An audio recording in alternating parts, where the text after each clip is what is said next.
My name's Claire Baker. I'm the Senior Director of Communications for Beyond Celiac. I was diagnosed with celiac disease in 2012, and so this is both a personal and a professional cause for me. And I'm pleased to introduce the folks on the stage right now. They're people I work with day in and day out at Beyond Celiac. We at the Beyond Celiac team are a wealth of information, and we're talking about both the science of celiac disease and what's coming next. We also talk all the time about how to help people in our community manage celiac disease and the gluten-free diet while we are on our way to accelerating research for treatments and a cure. So since we had a few minutes, I thought, well, let's take the opportunity to introduce our team and also answer some of those questions that we hear all the time about celiac disease and helping our community. So now you know me. I want to introduce Kate Avery to my right. I'm directionally dyslexic. Kate's our Director of Research and Patient Engagement and you've been with us. I'll let you talk about yourself. We've been colleagues for a long time, and she's awesome. Next to Kate is Bailey Arman. She is our Digital Content Manager and our Director of Staff Fund and now Community Summit Fund. She's a wonderful member of our team. Amy Ratner is our Director of Scientific Affairs, and if you are a consumer of any of our research news, you have read Amy's work, and she does a big component of her job. And I think the thing she thinks the most fun about her job is taking the science of celiac disease and making it understandable for regular people. And then on the end we have Erin Miller, our Associate Science Project Manager, who is, so collectively we are the science and communication team that So I just want to kick us off with a question for Amy, and then we can open it up to anyone. Amy, you've got your finger on the pulse of what's coming down the pike in research in celiac disease, and so what are you finding to be the most compelling and interesting stuff for our community lately and how it relates to the work that we've got going on? Thanks, Claire. So I guess what I'll do first is I will plug the research news feed, which if you go to our website and search for research, it will give you all the hot and burning news that's out there in the celiac disease world today. I think for me, the most interesting thing is how varied the research is and all of the different areas that celiac disease experts are touching on. They're touching on the way in which children are affected. They're touching on screening and who should be screened and what screening tells us about celiac disease. There's work being done, as someone referenced earlier, in diversity and the ways in which the lack of diagnosis of celiac disease can be compelled by trying to diagnose everyone, regardless of their race, ethnicity, gender. There are developments, so I can get very unuser-friendly, to go back to Jenna, because a lot of the research has to do with cells and the things that cells are doing in your body and the way those are driving celiac disease. And although that science is complicated and a little bit hard to translate, and it is in part where we're putting our money, it's essential because the answers that those scientists find about cells and the way celiac disease is working in our body, those are the things that are going to lead us to new treatments. I think that'll be the first step, probably in conjunction with the gluten-free diet at first. And then the next step will be, of course, something we'd all like to see as a cure. We just put out a massive amount of funding in the past year. And so I guess I'll touch on that. That research has gone to 5 researchers around the world, and it's looking to identify new biomarkers. Now, what is a biomarker? Again, to go back to putting things in lay terms, it's something that can be detected in your body that will give scientists a clue that that disease is there. So they're looking for new biomarkers because we want to have some movement away from having to do the biopsy. And I'm surprised I haven't heard this word yet today because it's so big in celiac disease. We're also funding research into the microbiome and how the microbiome, what role it plays in celiac disease. And there's exciting research into the microbiome that will help even possibly prevent it, which think how exciting that is. I think anyone who looks at celiac disease as a genetic disease and is looking into the future. When you think about the possibility of preventing it, I think that's probably the one that excites me the most. And it does, we did sort of touch on it a little bit, but it does really elevate awareness about celiac disease as being a full body or full systemic experience. It engages our microbiome, but our microbiome is now, they've coined the phrase our second brain, and so it affects all of us. And I meant to mention in our introductions that all of us have some sort of personal connection. I mentioned my connection to celiac disease, but two other panelists have celiac disease. One has an adult daughter now with celiac disease, another is living with an autoimmune condition. So we're all bringing a very personal lens to this work. I think if one of the research studies that we funded that has demonstrated some promise is that in the neurological manifestations of celiac disease. You want to say something about that work?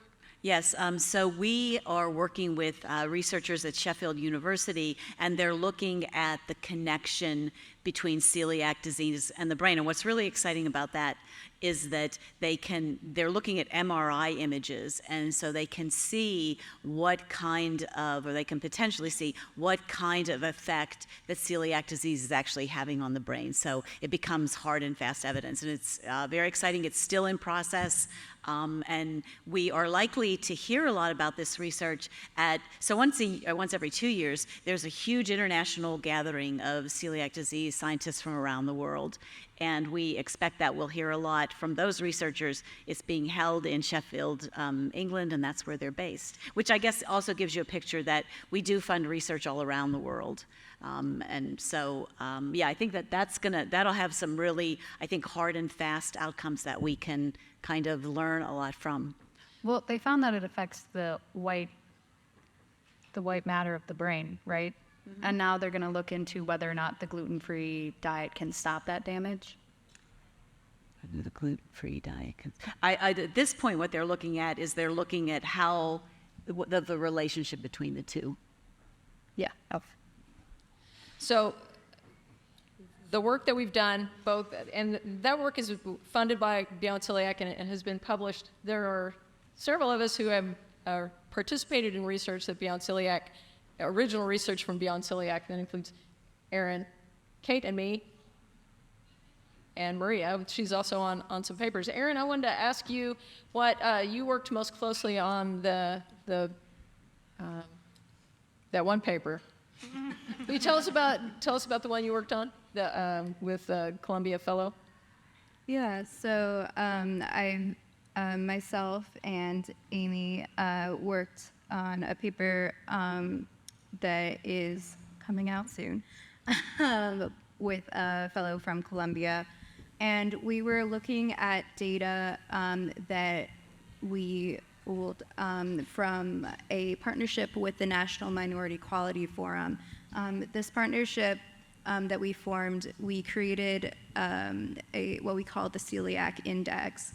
And this index uses data, claims data from Medicare and Medicaid. So in contrast to private insurance, this is public insurance data. And we really wanted to look at the equity aspect of celiac disease health claims. And so in addition to looking at people, diagnosed with celiac disease in these claims, we also looked at, where they were diagnosed across the U.S., also, what their race was, what their age was. And we also looked at, because one of the other co-authors on this paper was Dr. Ben Lebwell, who at the time was the president of the Society for the Study of Celiac Disease, and they have a published list of what do they call it, Amy, the top celiac centers that they Celiac sponsor. Centers of Excellence? Yes. And so we looked at kind of the distance between where someone's zip code was and where a celiac center of excellence was. And essentially how all these factors play into whether someone would be diagnosed. And we've basically found that how far you were from a celiac center of excellence, whether you were white or non-white, whether whether you lived in a rural or non-rural area, and essentially all the factors you would think about, right? Yeah. All of these sociodemographic factors played into whether you were diagnosed with celiac disease. So basically, you guys were able to create a map, 2 different maps, right? One with the claims for celiac disease, basically a map where people with celiac disease are diagnosed, and a map where people aren't diagnosed. And by that, we can figure out where lack of diagnosis is happening. And through looking at the data, we could see the potential factors in why that diagnosis is being missed in those specific places, right? That was the initial step, creating those maps, but in this paper we did kind of one step further of doing the statistical analysis of weighing these different factors and finding out that there is actually kind of an association between them, and finding out that it's not just a difference, but that they're actually, it is statistically significant between these different groups. Yeah. And the reason why this matters is that, so if there are big chunks of the country or population demographics that are undiagnosed for reasons other than their symptoms, then those are big pockets of misdiagnosis. And so if 1% or more of the population has celiac disease, 20 years ago when this organization was founded, it was estimated that only 3% had a diagnosis. Now some people estimate that up to 50% of the people with celiac disease have an accurate diagnosis, but that still means that there is more than 1 million people out there who have celiac disease, who might be presenting with symptoms that are not being recognized because they don't live in the right part of the country. The color of their skin is not a tell, and they don't live in a place where there's medical people know about celiac disease, and it's wrong, and we need to fix it. And this is part of the work of Beyond Celiac in helping people get an accurate diagnosis is a big part of the work of driving change for our community and making things better. We cannot get farther in accelerating research for treatments and a cure if we aren't reaching all of the people. And I do kind of want to change the conversation a little bit over to what we at Beyond Celiac are doing in order to, in a different way, drive that research. And I'm going to turn it over to Kate to talk a little bit about the work that we're doing to connect the community to clinical trials. Sure. Thanks, Claire. So in addition to what Amy talked about with us giving out grant money and what Erin talked about, which is our own internal research projects that we do, we also partner with researchers and pharmaceutical companies and diagnostic companies to help recruit patients for their research and for their clinical trials. We, as Claire said, we really need people to participate in clinical trials, but we need people of a diverse as background as possible to participate in clinical trials so that we know that the drugs that are getting developed will work for everyone. So if you attended my breakout session earlier, you know this, but there are 10 drugs that are currently in clinical trials for celiac disease. Not all of them are actively being studied in a clinical trial right now, but are kind of in the drug development pipeline. A number of them are actively recruiting right now, so that's part of the work that we do, is find people with celiac disease who might meet the criteria for the trial and who are interested in participating in the trial and help connect them to the pharmaceutical companies. There's a lot of different trials. Not all trials involve a gluten challenge, which I know is often a barrier to a lot of people, and for a good reason.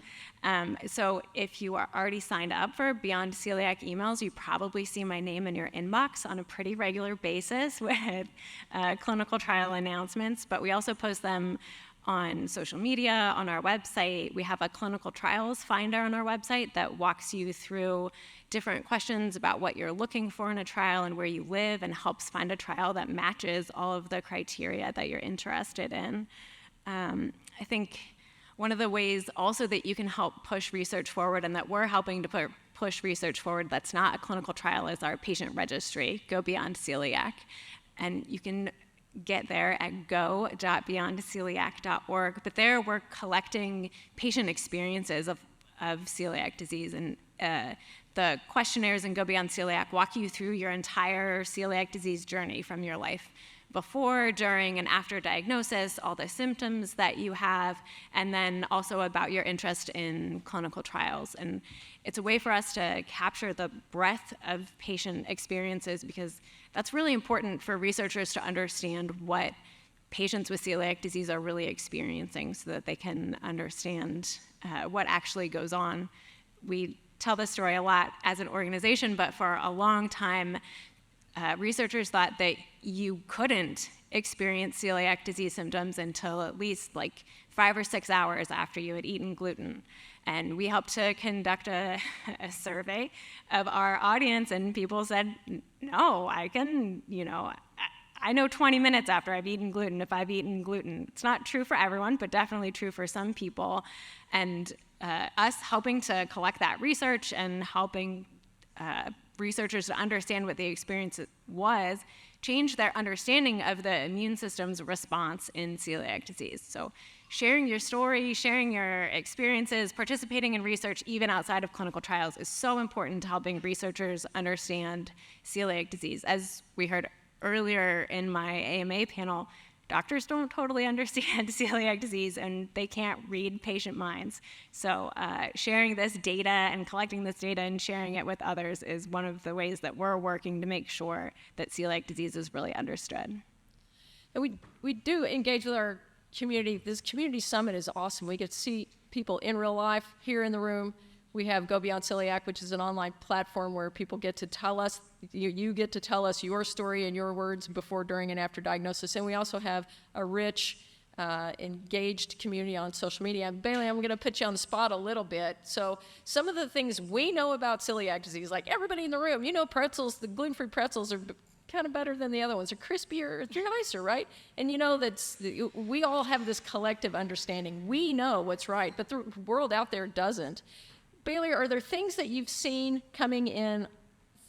Bailey manages all of her social media.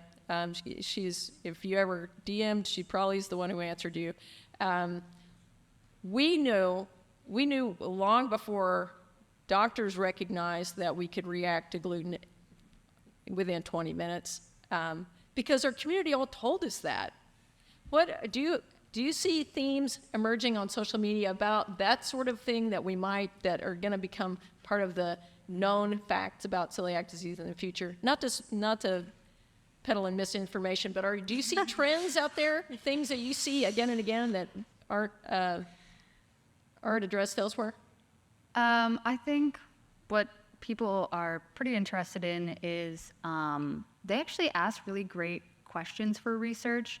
Some of them are like, how much gluten do I need to eat before it damages my intestine? And we don't have specific answers for that.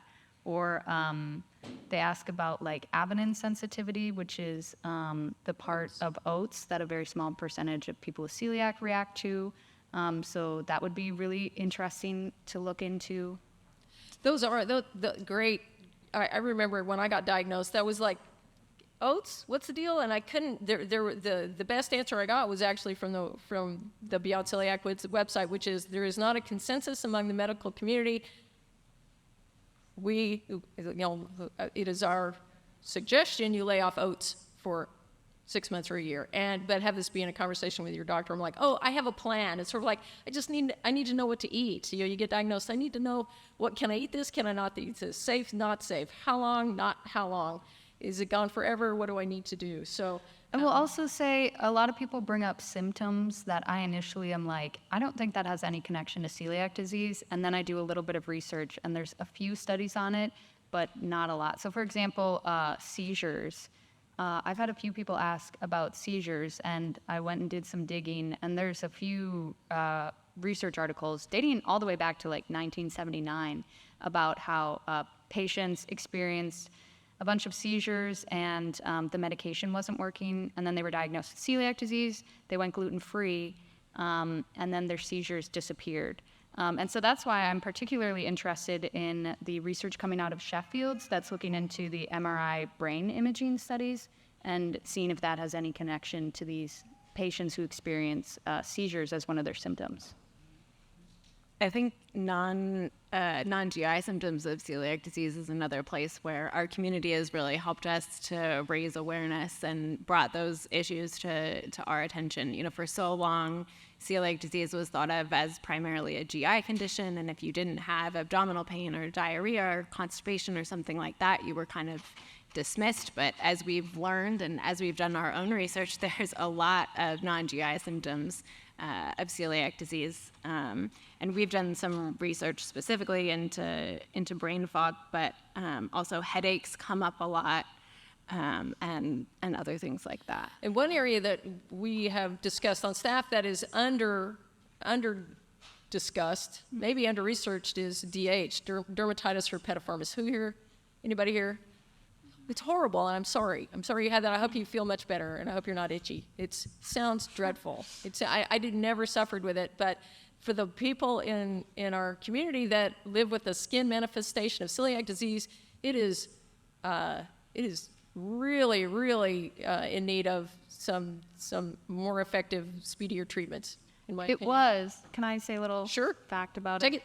So in the few decades prior to this one, when they didn't know a lot about dermatitis herpetiformis, they actually called it in the clinics, a few doctors referred to it as the suicide rash because it was so intensely itchy that few people, considered that. So it's definitely a symptom that deserves a lot more attention. So we're coming to the end of our time. We have talked in the community, in the world, we've talked about a cure in 10 years. How many people have heard a cure in 10 years for the last 30 years? Right? And Beyond Celiac has put a stake in the ground. We're going to have treatments toward a cure by 2030. That's less than 10 years.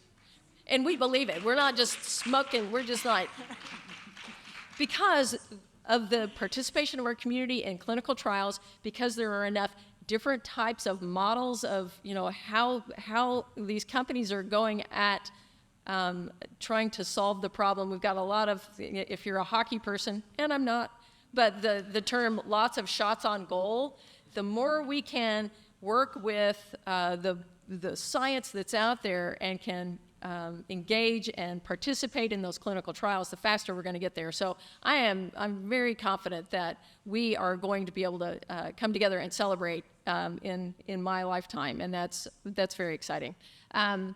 Any last words from our community, from our staff community, before we head out for a break? Did I say it well? Is it fine? Bailey, take it. You said it so well, Claire. So well. Thank you all so much.